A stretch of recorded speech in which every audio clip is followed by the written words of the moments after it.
Assalamualaikum warahmatullahi wabarakatuh. Perkenalkan, nama saya Muhammad Ilham Nasrullah dari kelas B, jurusan Perbandingan Mazhab dan Hukum, UIN Sunan Gunung Jati, Bandung.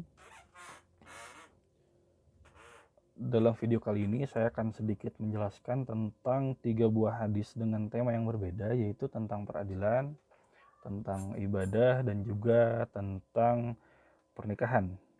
Video ini dimaksudkan untuk memenuhi tugas UAS mata kuliah hadis ahkam.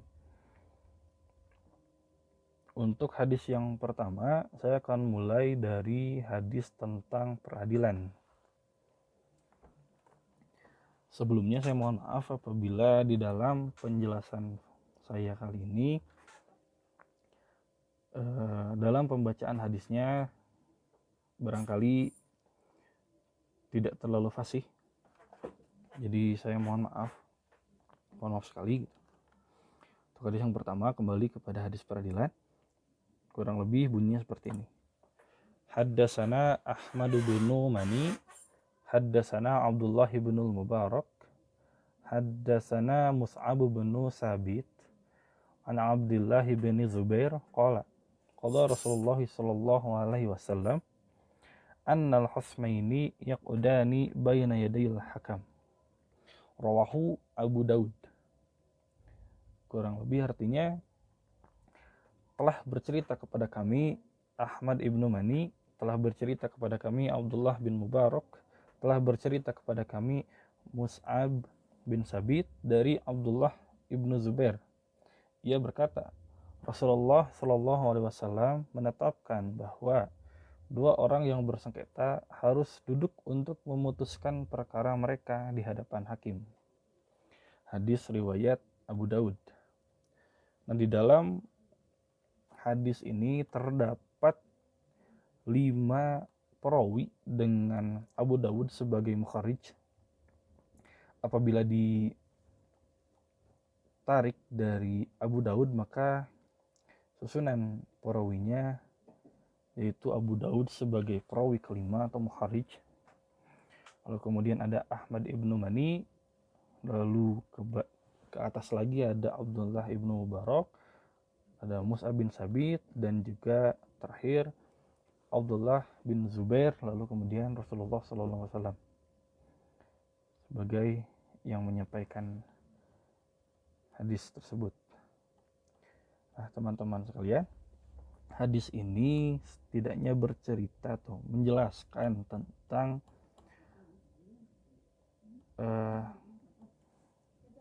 etika hakim untuk berbuat adil kepada semua orang yang memiliki perkara di dalam dunia hukum gitu. Dalam hadis ini, teman-teman sekalian, seorang hakim itu dituntut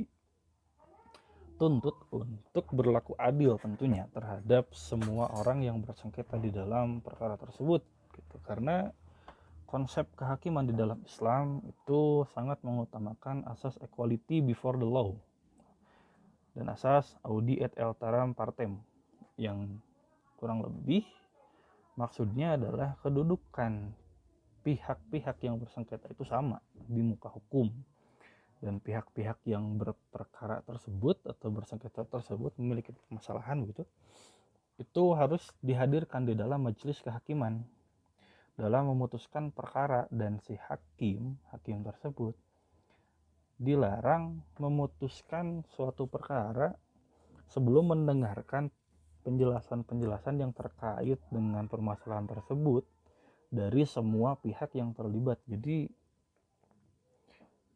memang seorang hakim itu dituntut untuk sangat adil di dalam perkara atau di dalam mengurus sebuah perkara. Seorang hakim itu harus bersikap adil di dalam memberikan fasilitas terhadap orang-orang yang berperkara, dalam arti fasilitas ini merupakan hak untuk berbicara, hak untuk menyampaikan pendapat sebelum hakim memutuskan perkara tersebut gitu. Itu kurang lebih untuk hadis yang pertama. Untuk hadis yang kedua, ini kita akan berbicara tentang hadis tentang ibadah. Di sini saya mengambil hadis tentang puasa Asyura atau puasa 10 Muharram. Kurang lebih di sini saya akan menjelaskan hadis yang diriwayatkan oleh Imam Al-Bukhari. Kurang lebih bunyinya seperti ini. Haddasana Ali bin Abdillahi haddasana Sufyan haddasana Ayyub As-Sakhtiyani an Ibnu Sa'id Ibnu Zubair an abihi an Ibnu Abbas radhiyallahu anhuma anna Nabiy sallallahu alaihi wasallam lamma qadimal Madinah wajadahum yasumuna yawman ya'ni Asyura faqalu hadza yawmun azimun wa huwa yawmun najjallahu fihi Musa wa aghraqa ala fir'aun fasama Musa syukran lillah faqala ana aula bi Musa minhum fasamahu wa amara bi siyamihi, yang artinya telah bercerita kepada kami Ali bin Abdullah, telah bercerita kepada kami Ayyub Sakhtiyani dari Ibnu Sa'id bin Zubair dari ayahnya dari Ibnu Abbas radhiyallahu anhuma. Beliau berkata, sesungguhnya pada saat Rasulullah Shallallahu alaihi wasallam sampai di Madinah, dia mendapati orang Yahudi dan Nasrani berpuasa pada hari itu, yaitu pada hari Asyura. Mereka berkata, ini adalah hari yang diagungkan, yaitu Allah Subhanahu wa taala telah melepaskan Musa dan umatnya pada hari itu dari musuhnya, itu Firaun dan bala tentaranya. Lalu Musa berpuasa pada hari itu dalam rangka bersyukur kepada Allah Subhanahu wa taala. Nabi Shallallahu alaihi wasallam bersabda, aku lebih berhak terhadap Musa dari mereka. Maka Nabi pun berpuasa pada hari itu dan menyuruh para sahabatnya agar berpuasa juga.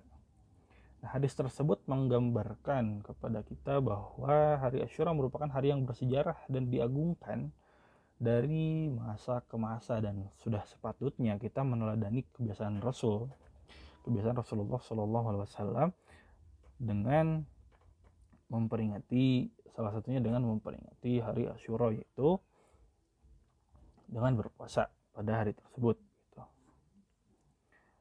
Nah, sedikit tentang hari Asyura atau 10 Muharram yang oleh sebagian umat Islam juga jadi peringati dengan cara berpuasa.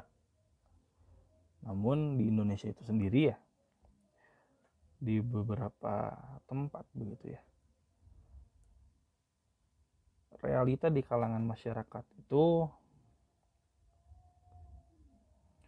bukan hanya berpuasa pada hari Asyura, namun seperti misalnya yang terjadi di Kabupaten Wajo, di salah satu kecamatan di Kabupaten Wajo, masyarakat di desa di kabupaten tersebut, di kecamatan tersebut itu memiliki sebuah tradisi untuk membuat bubur 7 macam dalam memperingati hari Asyura. Dalam tradisi yang lain, seperti misalnya di kecamatan tersebut, ketika hari Asyura tiba, selain daripada berpuasa dan juga membuat bubur 7 macam bubur, nah, tempat-tempat belanja atau tempat-tempat berjualan peralatan rumah tangga seperti itu akan diburu oleh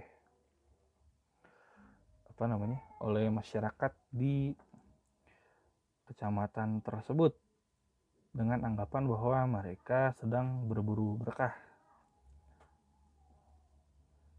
Nah, namun dalam pembelian perabot rumah tangga tersebut, itu masyarakat Bugis itu memiliki aturan bahwa perabot rumah tangga yang harus dibeli itu harus diawali dengan huruf P.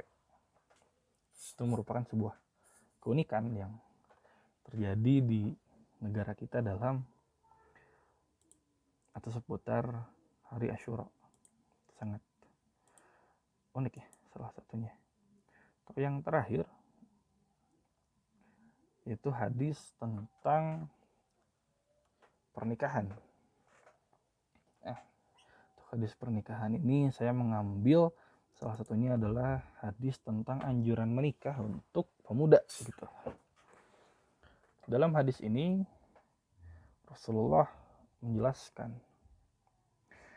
ya ma'syar syababi man istata'al ba'ah falyatazawwaj fa'innahu aghaddu lil basar wa ahsanu lil farji wa man lam yastati fa'alaihi bis-shaumi fa'innahu lahu wija'u, rawahu al-Bukhari. Yang artinya, aku pernah mendengar Rasulullah SAW bersabda, wahai para pemuda, barang siapa di antara kalian yang telah mempunyai kemampuan dalam hal ba'ah, maka kawinlah, atau menikahlah. Karena sesungguhnya pernikahan itu lebih mampu menahan pandangan mata dan menjaga kemaluan. Dan barang siapa belum melaksanakannya, maka hendaknya ia berpuasa. Karena sesungguhnya puasa itu dapat menjadi tameng menahan gejolak hasrat. Hadis riwayat Al-Bukhari. Nah, teman-teman sekalian, Islam sangat menganjurkan menikah, khususnya dengan tujuan untuk memiliki keturunan, untuk memperbanyak keturunan bagi siapapun yang telah memiliki kemampuan. Nah, kemampuan di sini diartikan ke dalam dua macam. Yang pertama kemampuan materi dan juga kemampuan spiritual atau kesiapan di dalam menikah istilahnya. Kurang lebih seperti itu. Nah, hal yang menarik dari anjuran tentang menikah kepada pemuda ini, khususnya di Indonesia itu sendiri, ini sedikitnya menghasilkan banyak gerakan untuk menikah muda gitu. Jadi teman-teman yang seusia saya gitu ya, kebetulan saya baru usia 20 tahun. Teman-teman yang seusia dengan saya itu banyak yang menikah. Atas dasar anjuran tersebut, banyak yang melaksanakan pernikahan di usia muda atas dasar anjuran-anjuran atau pemahaman tentang hadis atau dalil tentang pernikahan yang terlalu sederhana begitu, terlalu sederhana memahami dalil tentang pernikahan sehingga banyak diantaranya melakukan pernikahan di usia muda namun mengabaikan aspek yang utama yang seperti dijelaskan oleh Rasulullah dalam kalimat pertama hadis tadi gitu, yang berbunyi kurang lebih, wahai para pemuda, barang siapa di antara kalian yang telah memiliki kemampuan dalam hal ba'ah, maka kawinlah, maka menikahlah. Yang ditekankan pada hadis ini di kalimat pertama oleh Rasulullah adalah barang siapa dari kalian yang telah mempunyai kemampuan. Jadi anjuran tentang menikah ini yang ada di dalam hadis ini memang difokuskan kepada pemuda, namun tidak hanya pemuda biasa, namun pemuda yang telah memiliki kesiapan baik secara materi ataupun spiritual untuk melangsungkan pernikahan. Bukan pemuda atau pemudi yang hanya ingin menikah itu karena tidak bisa menahan gejolak istilahnya. Karena dalam hadis ini pun dijelaskan bahwa dalam barang siapa yang belum mampu untuk mengerjakannya, dalam hal ini menikah gitu, maka hendaknya ia berpuasa. Karena berpuasa itu dapat menjadi tameng. Jadi memang hadis ini sekali lagi lebih menekankan kepada aspek kesiapan para pemuda yang ingin menikah. Jadi apabila Anda ada pemuda nih misalnya yang melihat video saya misalnya, apabila Anda sudah siap untuk menikah siap secara materi dan secara spiritual, nah sok atuh mangga silahkan segera menikah. Namun apabila Anda belum siap, lebih baik Anda tahan dulu. Salah satu cara menahannya dengan berpuasa, karena sesungguhnya puasa itu dapat menjadi tameng. Barangkali itu saja yang bisa saya sampaikan perihal 3 hadis yang memiliki tema berbeda tentang peradilan, ibadah, dan juga pernikahan. Sekali lagi terima kasih untuk yang telah menyaksikan, dan juga saya memohon maaf yang sebesar-besarnya apabila di dalam penjelasan hadis-hadis tersebut tentunya memiliki banyak kekurangan dan juga ketidakfasihan saya di dalam membaca hadis-hadis tersebut. Sekali lagi saya memohon maaf yang sebesar-besarnya, dan juga sekali lagi terima kasih banyak. Saya pamit undur diri, mudah-mudahan kita dapat bertemu di lain kesempatan. Assalamualaikum warahmatullahi wabarakatuh.